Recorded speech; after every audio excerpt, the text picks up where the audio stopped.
Gênesis 1, de 1 a 3. No princípio criou Deus os céus e a terra. A terra, porém, estava sem forma e vazia. Havia trevas sobre a face do abismo, e o Espírito de Deus pairava por sobre as águas. Disse Deus: haja luz, e houve luz. Vamos orar?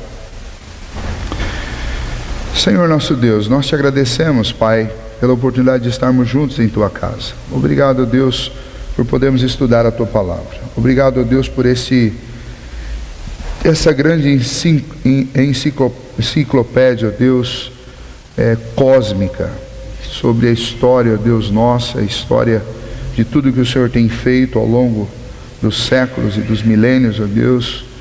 E obrigado, ó Pai, por podermos acessar essa história toda, auxiliados pelo Teu Santo Espírito, para aproveitarmos, ó Deus, para a nossa edificação, as lições que o Senhor tem a nos ensinar através de cada versículo, de cada texto. Suplicamos, ó Deus, que o Senhor nos ajude nas nossas limitações, para que realmente nós possamos aprender e crescer. E o Senhor nos ajude também, ó Deus, a aplicar de uma maneira bem contemporânea, bem atual, aquilo que aprendermos da Tua palavra, para que seja útil hoje, ó Deus, para as nossas vidas e para as questões que cada um de nós tem passado. Por isso, ó Deus, assiste-nos especialmente nesta hora, para que possamos ser bem-sucedidos, ó Deus, nesta empreitada de estudar, ó Pai, este livro precioso da Tua palavra. Ajuda-nos nisso, é o que nós te pedimos em nome de Jesus. Amém. Muito bem. A título de introdução, então, eu queria comentar algumas questões com vocês, mas isso tudo que eu vou comentar hoje, você não se preocupe em anotar com caneta, porque vocês vão receber isso tudo apostilado. Eu vou apenas citar, não vou citar tudo que vai estar na apostila também, porque senão eu vou perder tempo. A apostila é exatamente para que eu não tenha que perder esse tempo aqui.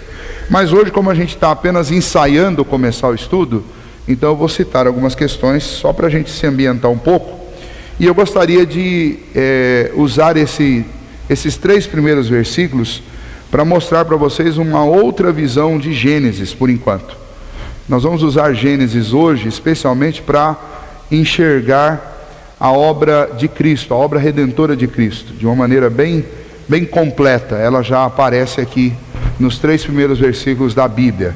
Existem conexões importantes e especialmente emocionantes para nós aqui nesses 3 primeiros versículos. Mas algumas questões comuns aí de Gênesis, importantes de serem compreendidas antes de nós estudarmos. O título do livro tem o significado desse termo Gênesis, é origem ou princípio. Acredito que vocês já devam saber disso, mas é bom que a gente lembre, né? Essa palavra, ela é uma tradução do hebraico e é uma transliteração para a gente ter esse termo Gênesis aí, já um termo ocidental, né? De origem na língua, de origem do latim, mas vem tudo da palavra princípio do hebraico, origem no hebraico. E aí você tem esse nome que foi dado aí para o nosso livro, que é o livro do início, do princípio, da origem das coisas, né? Exatamente por causa da primeira frase do versículo 1, no princípio, né? O nome do livro, na realidade, é por causa desta palavrinha aí. A tradução dela para o latim gerou esse Gênese, e o Gênese deu nome ao livro como sendo Gênesis, né? E aí nós temos esse livro. A palavra Gênesis não é tão óbvia para nós, mas por ser o primeiro livro da Bíblia acaba ficando óbvio. É origem ou princípio. O livro ele tem uma divisão, algumas divisões dentro dele. Eu gostaria de citar rapidamente essas divisões, né? A primeira grande divisão vai do capítulo 1 até o capítulo 11, e essa divisão é chamada de História das Origens. Do capítulo 1 ao capítulo 11 você tem, na realidade, uma contação dos primórdios, uma contação das primeiras histórias, os primórdios da vida humana aqui nesta terra e de toda a criação. Você tem compreendido do capítulo 1 até o capítulo 11 cerca de aproximadamente 15 gerações, alguma coisa em torno de 1500 anos de história dentro desses primeiros 11 versículos de história pós-queda, tá? História pós-queda. Depois, a segunda parte deste livro está do versículo 12 ao versículo 50. Essa segunda parte enfoca o tema da história de Israel, como que Israel surgiu, de onde veio. Você tem na primeira parte os primórdios de tudo, e já a partir do versículo 12 você tem a construção histórica desta nação. Um outro nome, talvez se você consultar a Genebra aí, você vai encontrar como a história dos patriarcas. Na realidade é a história de Israel, mas é a história dos patriarcas. E a história se centraliza em Abraão, Isaque e Jacó, respectivamente pai, filho e neto, nos quais o povo de Deus tem sua raiz mais profunda, né? Sua raiz primeira. O versículo primeiro que nós lemos também, no princípio criou Deus os céus e a terra, este é considerado também um título, tá? É um título da Bíblia. Aliás, eu tenho um professor que vocês conhecem, Reverendo Sebastião, e quando nós fazemos com ele, nós fizemos introdução ao Antigo Testamento, e ele gasta algumas aulas falando sobre Gênesis 1 e 2. E exatamente porque existem algumas teorias sobre esses textos que eu vou mostrar para vocês em forma resumida, de um texto do próprio Reverendo Sebastião sobre essas teorias. Mas uma das que nós gostamos muito e acabamos defendendo é a teoria dos títulos, né? Do título introdutório.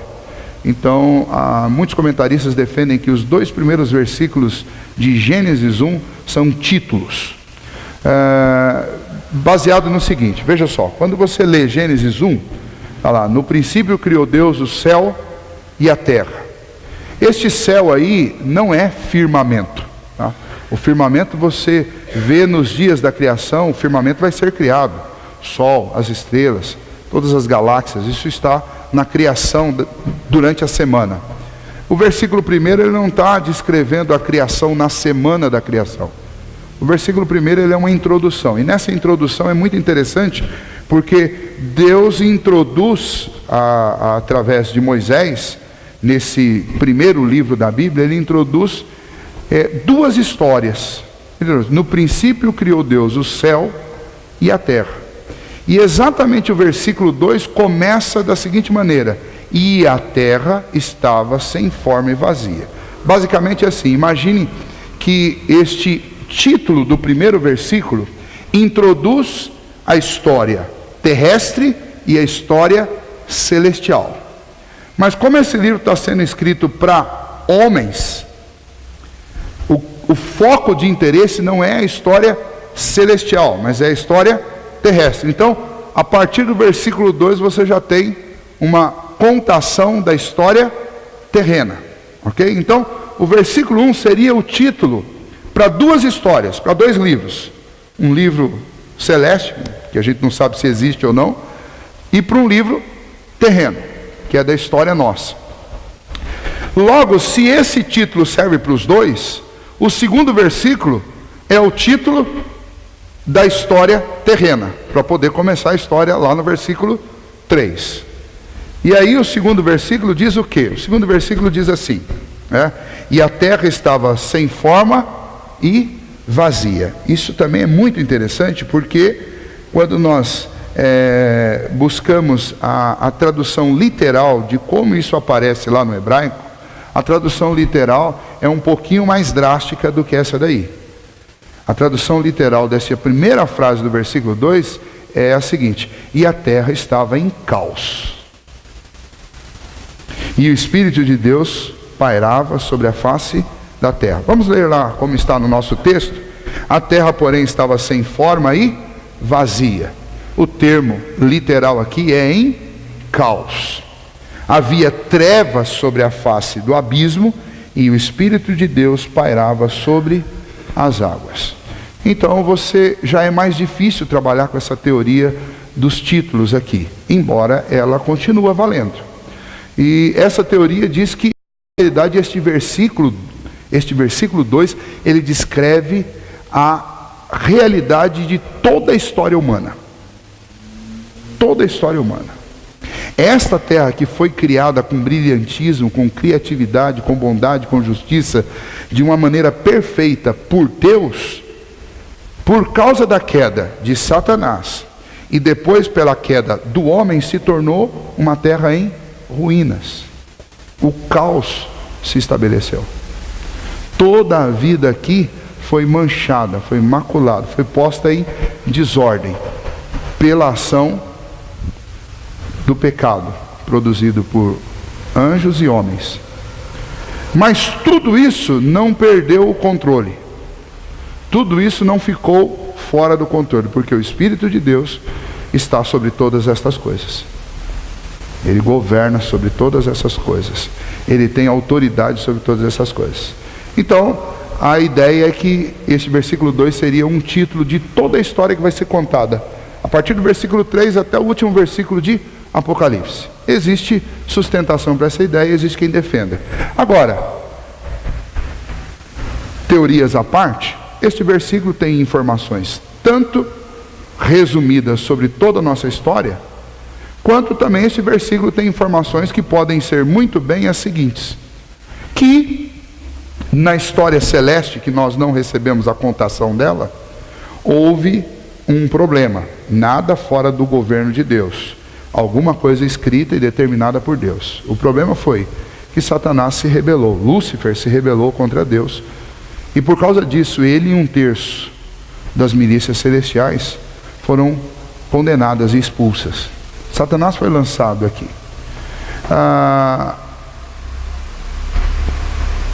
Comentaristas lidando só com o texto vão dizer o seguinte: no princípio Deus criou região celeste e região terrestre. Como era essa região terrestre? A Bíblia não dá informação nenhuma. Mas a informação do versículo 2, se 2 não for um título, e for sim já uma contação, a informação é que, por algum motivo, essa criação de Deus, que obviamente era perfeita, porque tudo que Deus faz é perfeito, estava em caos. E as trevas estavam reinando sobre este lugar. Não fora do governo e do controle de Deus, não na ausência de Deus, porque o Espírito Santo de Deus estava aqui, mas isso daqui estava um completo vazio e um completo caos. E desse vazio e desse caos, Deus vai trazer a ordem e vai criar alguma coisa que faça sentido. Aí, essas duas teorias são duas teorias que encontram sustentação e que são aceitas. Você pode trabalhar tranquilamente com qualquer uma delas, respeitando o texto, sem agredi-lo, sem mudá-lo, sem evitá-lo. Você pode trabalhar. Na apostila vocês vão ter lá as duas teorias e mais algumas que eu vou só citar basicamente, mas você pode ler lá completamente, e lá daqui umas 4 semanas, quando nós começarmos, aí eu vou gastar um tempo mais falando sobre isso, pegando quem são os defensores disso, defensores daquilo, os argumentos em outras partes da Bíblia. Eu não vou fazer isso agora, porque hoje eu só estou despertando a curiosidade de vocês. Eu quero aguçar os sentidos de vocês, para vocês queiram estudar e aprender sobre isso. Mas alguns dizem que esses 2 primeiros versículos aí são as 2 maiores dificuldades bíblicas. Você entender exatamente o que eles estão dizendo, tá? Quando eu fiz a primeira aula de introdução ao Antigo Testamento, de Gênesis, com o reverendo Sebastião sobre isso, ele chegou, eu acho que o reverendo Jessi deve lembrar desse, ele chegava com uma pasta desse tamanho aqui, ó. A gente falava: apostila de Gênesis, reverendo? Não, apostila do versículo 1 e 2. E aí você já desanimava de cara só de ver isso. Então não quis fazer o mesmo com vocês aqui hoje, mas existe muita coisa, né? Dá para se escrever um livro do tamanho da Bíblia só com esses 2 primeiros versículos aqui. E a gente vai tentar passar um pouco disso daí, para que vocês reflitam sobre. E o versículo 3 que está aqui, que nós lemos também, aí sim, aí nós estamos diante de algo que é inquestionavelmente o relato da criação deste mundo no qual nós estamos vivendo, como ele está. Obviamente ele foi maculado pelo pecado, o dilúvio trouxe transformações a essa terra, mas essa terra, com a ordem que ela está, com o sol governando o dia, com a lua de noite, com dias de 24 horas, do jeito que ela está, ela foi criada a partir do versículo 3, ok? Então esse início aí, ele, além de ser extremamente importante para a vida do cristão, a gente começa a evangelizar usando o evangelho de João. Existem alguns evangelistas hoje que defendem que nós deveríamos começar evangelizando a partir de Gênesis. E então, seguindo aí um desses pregadores mais antigos, eu gostaria de usar uma parte de um livro de um teólogo do início do século XX, chamado Arthur W. Pink. E o Pink, ele faz uma coisa interessante. Ele escreveu não dá para ser um comentário bíblico, mas é um livro de estudos de Gênesis, intitulado Cristo em Gênesis.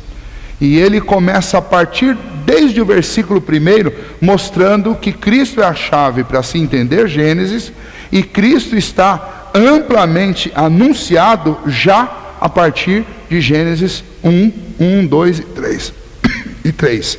Então eu quero, nesta noite, usar isso apenas a título de despertar em vocês o interesse por Gênesis, ok? E o estudo versículo por versículo mesmo, pontual, olhando inclusive essas teorias todas, a gente começa lá na frente com a apostila. Mas hoje eu queria usar esses 3 versículos para falar sobre isso com vocês. Eu quero citar algumas frases aqui do Pink, para que vocês entendam a proposta dele. Há muito sobre Cristo neste primeiro capítulo de Gênesis.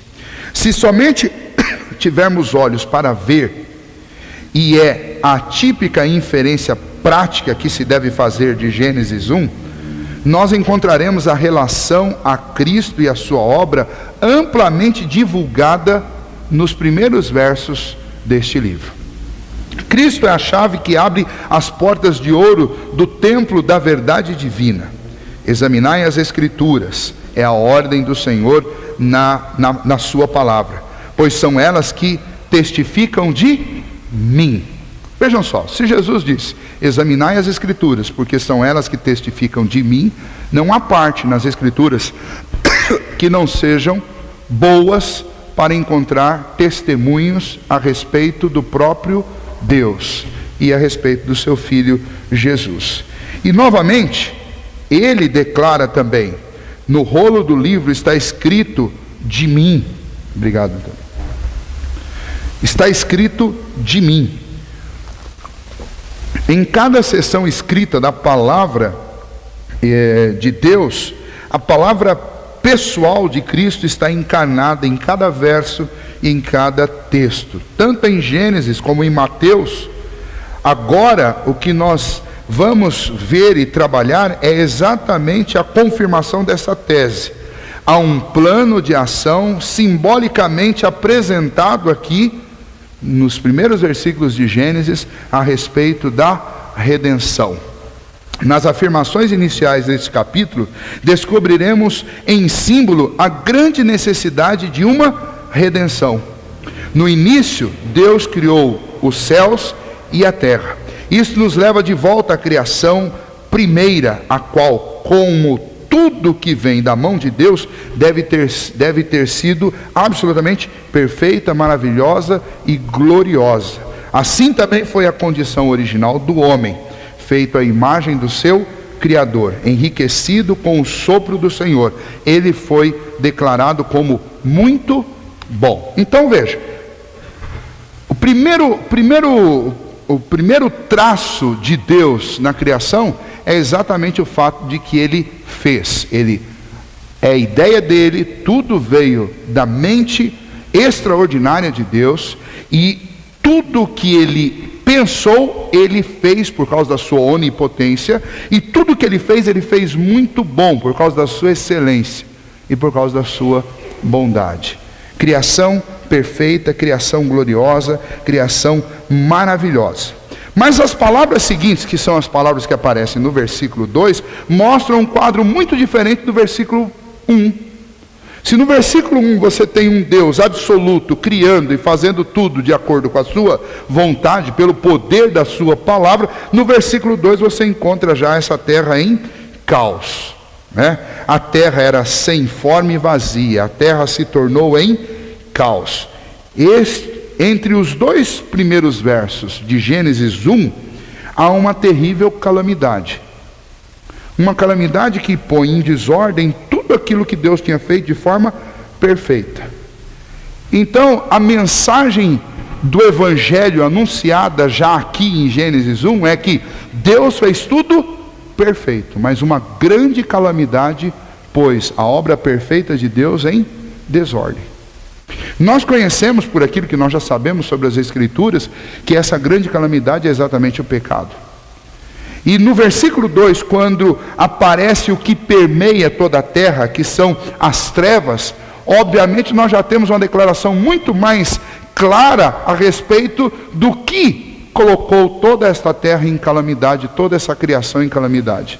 Aquilo que é o oposto da luz, que são as trevas, que é comparado nas Escrituras com o mal, que é comparado com o lugar onde a ação de Deus, de misericórdia, de graça, de evangelização não está acontecendo. É o lugar onde impera a maldade, onde simplesmente Deus entregou este lugar para que ele experimentasse o que é o oposto de se estar na presença de Deus, é estar em trevas. Então vejam só, o pecado entrou no universo, o coração do mais poderoso de todos os seres criados por Deus, Lúcifer, se encheu de orgulho. Satanás ousou opor-se à própria vontade de Deus, e essa ousadia trouxe calamidade sobre ele e efeitos desastrosos sobre tudo que ele tocou. E uma vez que Deus o expulsou e o lançou na terra,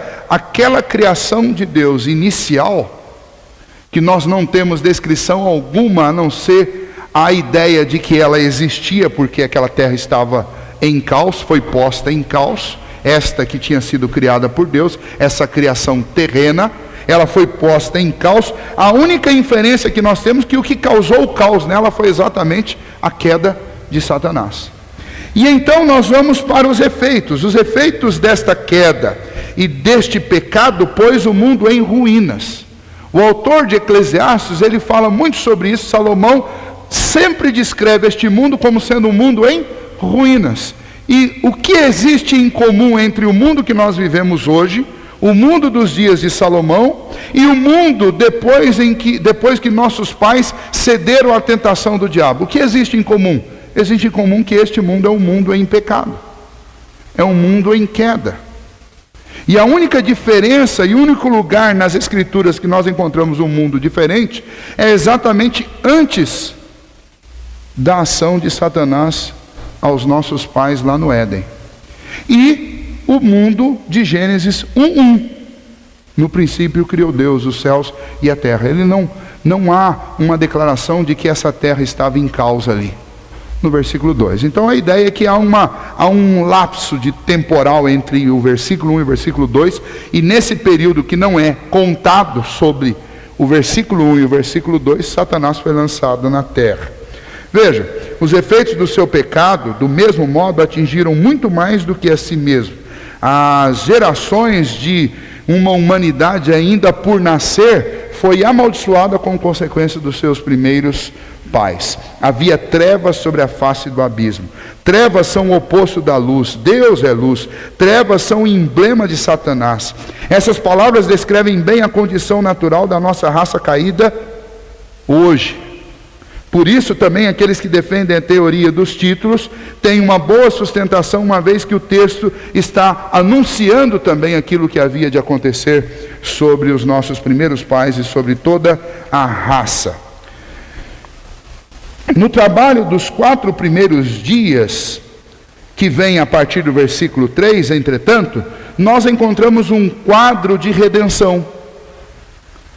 Se este versículo 2 descreve o resultado do mundo em caos, do mundo afetado por Satanás e pela nocividade do pecado, o mundo afundado nas trevas, os versículos 3 a 7 apresentam exatamente o que Deus faz com o mundo em trevas, quando Ele mesmo resgata neste mundo o brilho, a luz, a perfeição, a glória e a majestade através dos seus atos criativos e graciosos. Então agora nós não podemos fazer muito mais do que simplesmente olhar para esse texto maravilhoso e contemplar que todas as obras do Messias estão claramente anunciadas e apresentadas a partir do versículo 3, como sendo a obra resgatadora, restauradora, transformadora de Deus, já anunciada como um evangelho em Gênesis, a partir do versículo 3. Para seguir a lógica da teoria dos títulos, Gênesis versículo 1 e versículo 2, Gênesis capítulo 1 e versículo 2, apresenta o estado do mundo. E os dias da criação apresentam exatamente o que Deus vai fazer com todo esse mundo. Quer ver? Vou dar um exemplo só do versículo 3, que é o que nós nos propusemos. Vejam só, no trabalho do primeiro dia, que é o versículo 3, a encarnação divina, do verbo divino, de Jesus Cristo, está simbolicamente declarada. Olha, é difícil de imaginar isso. Normalmente a gente passa por esse texto pensando tão somente na criação da luz. Mas vejam só, disse Deus, haja luz, e houve luz. A gente nunca para pegar a palavrinha luz e ligar com o significado dela no restante de toda a Bíblia. Mas a gente deveria fazer isso para entender que Gênesis fala muito mais do que a gente imagina, e que Gênesis evangeliza muito mais do que a gente imagina. Porque se o versículo 2 é o retrato de um mundo em caos, em trevas, vazio, em ruínas, o versículo 3 é o relato da solução de Deus para esse mundo. É o conserto de Deus para um mundo destroçado. Vejam só, vamos pensar isso. Se homens caídos e cheios de pecado devem ser reconciliados com o santo Deus triuno, o que precisa ser feito para que isso aconteça? Como pode ser transposto o infinito abismo de trevas que separa homens de Deus? Que escada poderá ser colocada aqui na terra para chegarmos aos céus? O passo inicial na obra da redenção humana deve ser exatamente a encarnação divina. A obra da redenção nossa começou no dia em que o Verbo se fez carne. E então o versículo 3 de Gênesis descreve exatamente o primeiro ato decisivo, redentivo para a nossa vida, que é Deus dizendo, haja luz. Vamos observar aqui algumas tipificações de Cristo que são apresentadas neste versículo primeiro. Eu queria considerar pelo menos 5 pontos com vocês, com base no estudo lá do Arthur W. Pink. Primeiro deles, há um trabalho do Espírito Santo de Deus. Final do versículo 2, você vê claramente, há uma obra do Espírito Santo de Deus em andamento. O Espírito de Deus se movia. No hebraico a palavra exata aí é chocava. É o mesmo chocar que a gente usa para galinha quando está chocando ovos. É essa ideia por trás do se movia sobre a face das águas, Do mesmo modo foi a ordem seguida na encarnação divina. Em relação à mãe do Salvador, o que nós lemos em Lucas capítulo 1, versículo 35 é o seguinte: descerá sobre ti o Espírito Santo e o poder do Altíssimo te envolverá. Adivinham que termo é esse? É o mesmo termo traduzido agora do grego e do aramaico, onde isso foi escrito, é a mesma terminologia do hebraico para chocar. Essa ideia de te envolverá com a sua sombra. Por isso também o ente santo que há de nascer será chamado Filho de Deus, concebido por obra do Espírito Santo. O mundo onde a luz foi criado era um mundo que estava sendo chocado, envolvido pelo Espírito Santo de Deus. Segunda tipificação que nós encontramos aí nesses versículos, versículo 3 ainda. Segundo, a palavra se manifesta como luz. O texto diz: disse Deus. Ou seja, como que Deus criou a luz? Criou através do poder da sua palavra. Isso é algo interessante. Do mesmo modo, quando Maria mostra a santa criança, entre aspas, Lucas 2:9, a glória do Senhor brilhou ao redor deles. E quando ele é apresentado no templo, Simeão foi movido pelo Espírito Santo de Deus a dizer as seguintes palavras, Lucas 2:30, porque os meus olhos já viram a tua salvação, a qual preparaste diante de todos os povos, luz para iluminar os gentios. Essa foi a primeira declaração de um sacerdote a respeito de Cristo depois dele nascido. Luz para iluminar os gentios e para a glória do teu povo de Israel. Ou seja, quando Gênesis 1, versículo 3 diz: e Deus disse, haja luz. O mesmo acontece quando Jesus nasce.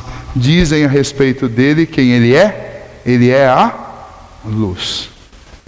Há uma outra ligação, não vou fazê-la agora, que é exatamente a que João faz. João chama o Senhor Jesus de Verbo de Deus, Palavra de Deus. E quando ele faz isso, ele diz que quem estava lá no princípio criando todas as coisas era o próprio Cristo. Quem é que põe luz no mundo? Desde a criação até a obra da redenção. É Cristo. Foi ele o primeiro que disse, haja luz. É a boca do Criador, é a boca da segunda pessoa da Trindade, é a boca do Verbo de Deus, criando lá em Gênesis 1. É exatamente a obra redentora dele lá na cruz, é a obra dele proclamadora do Evangelho lá no Sermão do Monte. E onde mais ele passou? Jogando luz no mundo. No Antigo Testamento, ele é anunciado, profetizado como sendo o sol da justiça, quando nascer o sol da justiça, luz. Veja, terceiro ainda, a luz é aprovada por Deus, e viu Deus, versículo 4, que a luz era boa. Nós não podemos agora ampliar muito esse estudo sobre a importância dessa declaração de Deus depois de tudo que ele cria como sendo algo muito bom, porque esse é um ponto interessante lá, que eu vou trabalhar bastante com ele com vocês lá na frente.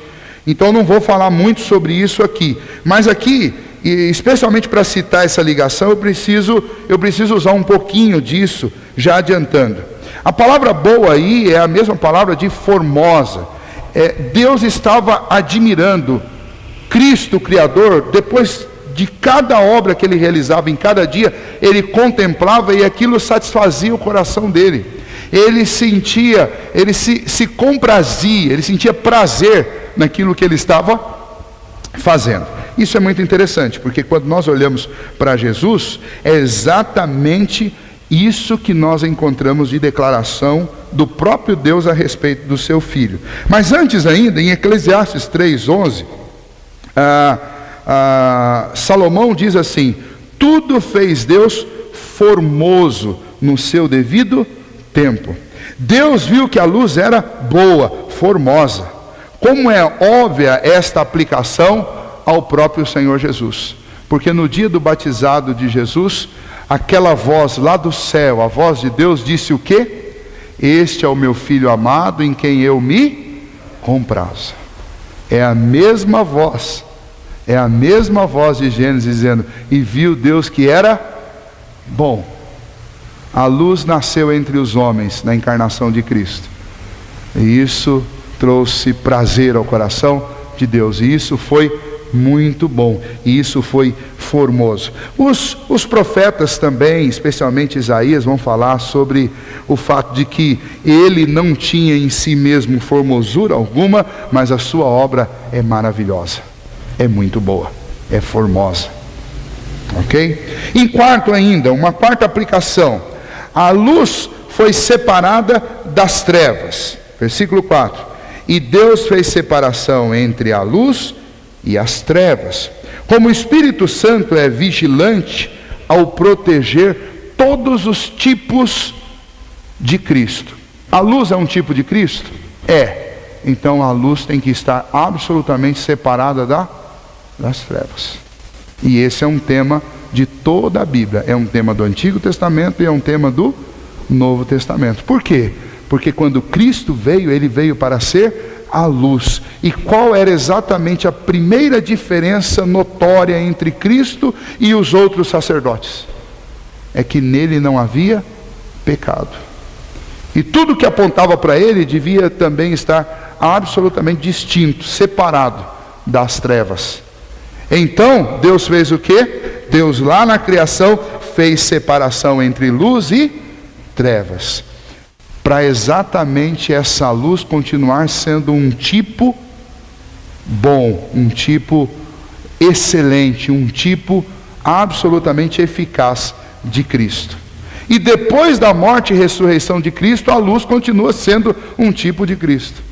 E aí João, lá na primeira epístola de João, vai dizer que aqueles que são do Senhor, eles andam na luz.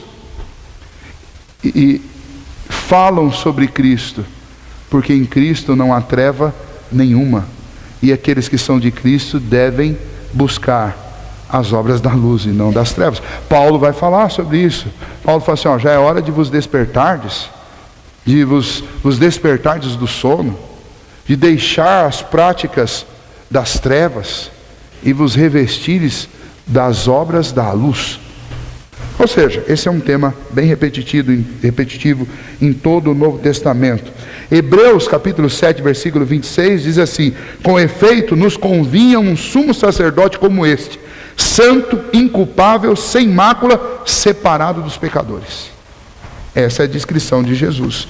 Então, versículo 4 está apontando claramente para o Redentor, a luz de Deus vinda a este mundo, para resgatar-nos deste império de trevas.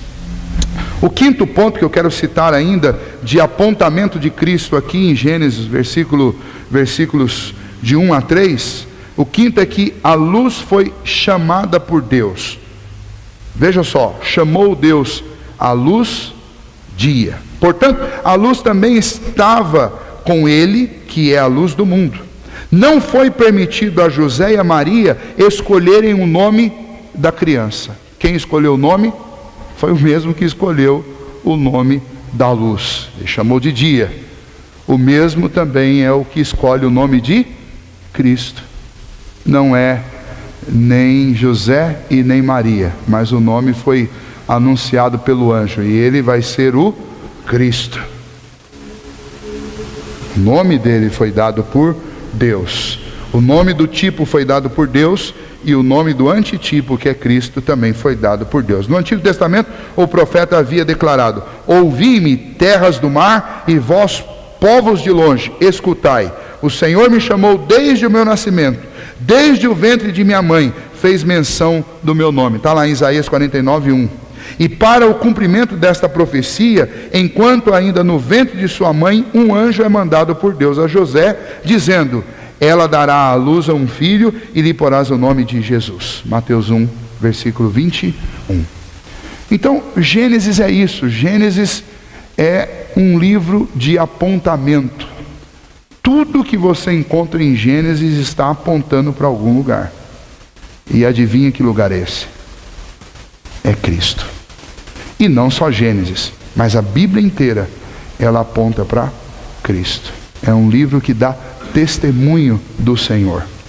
Então, a minha proposta com vocês nesse estudo aqui foi só, eu usei um texto aqui do Arthur W. Pink para a gente mexer um pouquinho com isso, mas a minha proposta com vocês é que, ao estudarmos Gênesis, a gente aproveite melhor Gênesis, porque nós não vamos olhar só para os versículos de Gênesis. Eu quero usar os versículos de Gênesis para fazer os links.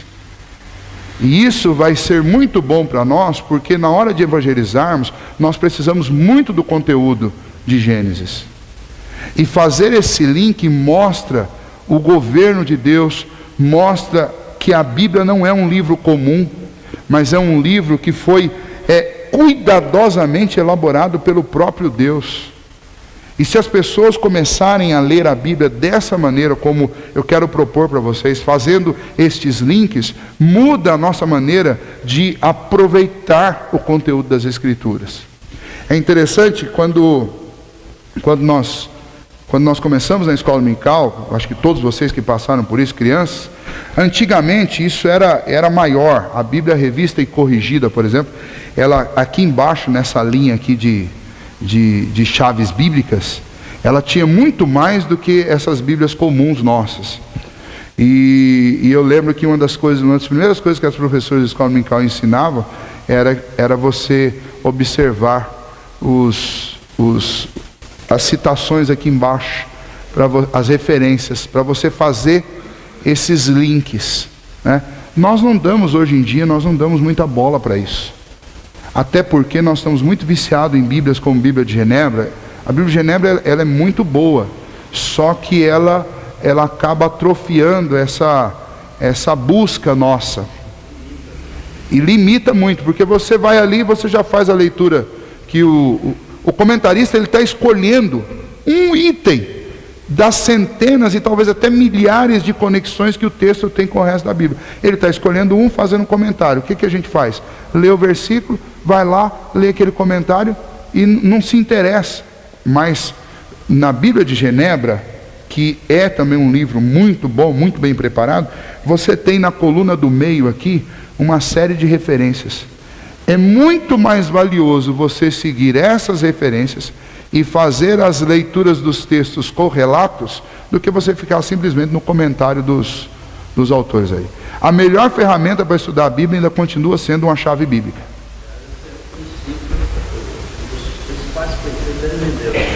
Exatamente, você comparar. A Bíblia, o reverendo Jessi está citando que na hermenêutica o primeiro princípio que a gente aprende é que a Bíblia se interpreta por ela mesma, né? E como é que eu faço isso? Eu tenho que usar outros textos da Bíblia para comparar, para ver se o meu entendimento daquele texto está batendo com a maneira como a Bíblia mesma interpreta aquele próprio texto em outras passagens. E a minha proposta para vocês, ao fazermos essa leitura de Gênesis, fazendo essas conexões, é que a gente não fique só no conteúdo. Nós vamos trabalhar bastante o conteúdo de cada texto, porque senão estudar Gênesis só com pretexto de ir para outro lugar também não adianta. A gente vai estudar o conteúdo, mas eu quero em cada estudo fazer essa conexão com vocês. Isso ajuda muito a gente a crescer, tanto no conhecimento bíblico, quanto também na capacidade de apresentar a mensagem da salvação a partir de qualquer ponto da Bíblia. A partir de qualquer ponto. Isso, então, bem lembrado, Reverendo. Quem tem as noites de semana aí de terça e quinta livre, poderiam aproveitar o nosso Instituto Bíblico. No Instituto Bíblico, o reverendo Jessi, por exemplo, ele dá aula de homilética e hermenêutica. Ele vai ensinar sobre esses princípios de interpretação, tá? E é um jeito de você treinar a mente para aprofundar mais. Ontem, inclusive, a pregadora foi a Josiane lá na aula dele, porque agora os alunos dele estão pregando em sala de aula e estão sendo avaliados, ok? Mas eu queria incentivá-los para que a gente... eu vi os comentários lá significa que dá para começar a escalar aqui, né? Então, vai se preparando. Mas eu queria que vocês sentissem essa curiosidade, essa vontade de ler a Bíblia com este olhar de busca, né? Como leram os nossos pais. Antigamente, sem Google, sem internet, sem Bíblia comentada, eles sabiam muito mais de Bíblia do que a gente com todas essas ferramentas, porque eles tinham interesse em cavar. E se você tiver interesse em cavar, você vai aprender, e vai aprender muito, só com a Bíblia, tá? Então, Gênesis, nós vamos aprender bastante. Hoje aqui, nós fizemos apenas aí um ensaio, aí, mexendo um pouquinho com esses 3 primeiros textos, falando sobre as teorias deles e falando sobre aquilo que não é teoria neles, o que é fato. eles apontam para Cristo. E apontam para Cristo por quê? Porque Cristo é de fato a única solução para o mundo em ruínas, o mundo em caos. Eu quero terminar aplicando isso, reafirmando: Cristo é a única solução para uma vida em caos. Talvez a sua vida hoje, mesmo se você sendo um cristão, está bem esculhambada, bagunçada. Talvez bagunçada por causa de relacionamentos, talvez bagunçada por causa de questões de trabalho, talvez questões financeiras, né? Talvez questões do passado ou preocupações do futuro, talvez esculhambada por causa de ansiedade. E eu quero aproveitar esses 3 primeiros versículos da Bíblia para dizer para você: olha, Deus, quando viu toda essa história que Ele mesmo idealizou, Ele já de cara mandou para a gente uma mensagem. Lá nos primeiros 3 versículos da Bíblia: a solução é Cristo. E o que Deus tem feito desde o princípio é jogar luz sobre as nossas trevas. Aproveite isso. É obra da graça, é obra do amor de Deus. O amor de Deus é amplamente demonstrado por nós já a partir desses primeiros versículos da Bíblia.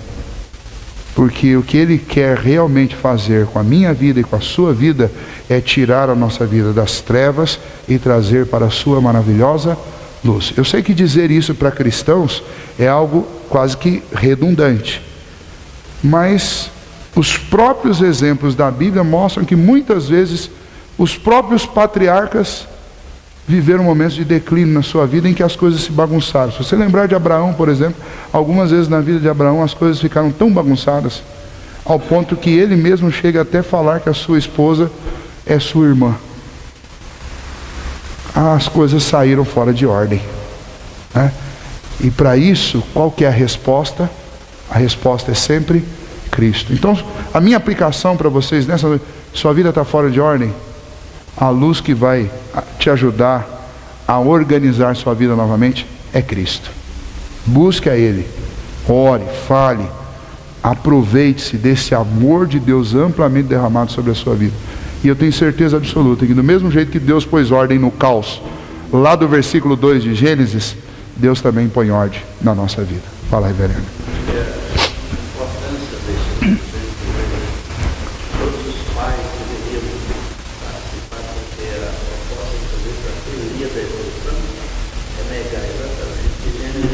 Exato. E olha, pelo que a gente viu hoje, né? Gênesis 1 apontando para Cristo. Então, quando os evolucionistas chegam e dizem: olha, isso aí é a história da carochinha, você não está só arrebentando com o relato da criação, você está também arrebentando com a primeira anunciação de Cristo. Então, os links tornam as situações mais graves, tá? Quando você analisa esse texto como sendo uma menção profética de Cristo, tirá-lo da história e dizer para o seu filho: não, filho, olha, não se preocupe muito com isso, porque eu acho que esse aí se ralou um pouquinho, né? Não se preocupa muito com isso, porque essa história aí não é importante, porque isso daí pouco importa se foi em 6 dias ou se foi em 6 milhões de anos, isso não tem problema. Eu não vou adiantar, obviamente, isso aí, mas eu vou defender com todos os argumentos que eu vou poder trazer. O reverendo Gessi vai com certeza me ajudar também. Mas vou defender dias de 24 horas, 12 de dia e 12 de escuridão. Vou defender a criação do jeito que ela está escrita na Bíblia, e existem argumentos absolutamente suficientes para que nenhum crente aqui faça papel de bobo diante de cientista, ou seja lá quem for. A Bíblia, ela nos dá os argumentos suficientes, e não só a Bíblia. Hoje nós temos cientistas renomados que dão bons argumentos que são da ciência, que nós não temos, mas que nos ajudam na confirmação daquilo que a Bíblia conta. Então, não pense que o que os professores, especialmente de 2º grau e de faculdade, tentam fazer com a cabeça do seu filho é transformar você num pateta para ele. Mas essa história do seu pai, sinto muito, né? É ridicularizar-nos. A tentativa é essa. Mas se você for buscar nas fontes, hoje nós temos fontes muito boas E quem defende hoje criacionismo dentro da comunidade científica é gente muito respeitada. Num dos dias que a gente, dessas quartas-feiras aí, que eu acredito que vai ser pelo menos aí 1 ano e meio, 2 anos, eu quero passar um vídeo com vocês aqui de um debate de um matemático inglês, professor, dono da cadeira de física, de matemática hoje de Cambridge, é uma das maiores faculdades do mundo, a segunda maior, acredito que a maior é Harvard, a segunda é Cambridge, e ele é também da igreja, professor da escola dominical da igreja do John Stott, e que faleceu há pouco tempo. E ele está cansado de ensacolar o Stephen Hawking nas teorias dele, em debates. Aliás, o pessoal fala que o hobby predileto dele é vencer o Stephen Hawking nos debates, né? Mas ninguém conta isso. Ele teve no Mackenzie há 2 anos atrás, e tem um vídeo muito bom dele falando exatamente sobre a criação. Aí eu quero trazer para vocês, isso daí é gente de peso. Peso científico, internacional, acadêmico, que ninguém discute. Entendeu? Aqui no Brasil, na língua portuguesa, nós temos o Adalto Lourenço, que é também aqui muito respeitado, aqui e lá fora. Ou seja, essas tentativas de professores de tentar ridicularizar cristãos, às vezes ela pega a mente do teu filho meio despreparada, mas você não pode estar com a mente despreparada, você tem que estar com a mente bem ajeitada.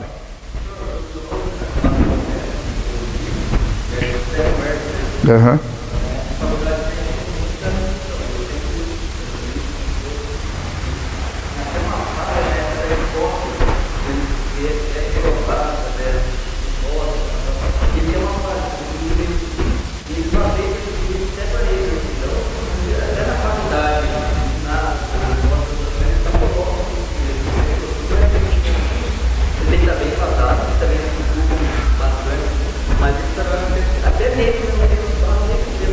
Eles têm as armas, mas eles têm as armadilhas deles mesmos, né? O Adalto Lourenço, ele tem uma agenda difícil, concorrida, talvez a gente ainda consiga trazê-lo aqui, mas ele tem um vídeo que ele pega exatamente, eu sei do que você está falando, e ele pega exatamente um exemplo que a maioria dos arqueólogos tenta usar para desmentir a história, por exemplo, do dilúvio. E ele pega o mesmo exemplo e ele mostra que se você pode reproduzir aquilo ali é uma prova real, não do que eles estão tentando dizer, é uma prova contra eles mesmo, entendeu? Então ele falou assim, a maioria dos arqueólogos que trabalham com fósseis, eles vão exatamente tentar negligenciar isso daqui, porque isso aqui é uma constatação do que eles mesmos combatem, entendeu? Então existem argumentos, existem provas. É que a gente é muito ruim de serviço. Essa é a verdade, Ricardo. Nós somos muito ruins de serviço. A gente não se dedica nessas coisas e a gente quer que os filhos acreditem na base do porque sim. Pai, por que isso? É porque sim, pronto. Mas não adianta. Porque dentro da faculdade esse tipo de resposta porque sim não resolve. Ok? A gente vai... Orem por isso, orem para que esse estudo em Gênesis seja muito bom. Eu vou prolongar exatamente para iniciar, vou ficar falando coisas sobre Gênesis aqui durante 3 semanas para iniciar, porque eu quero exatamente despertar os pais, especialmente os pais, para virem aqui e mais pessoas da igreja para participarem conosco.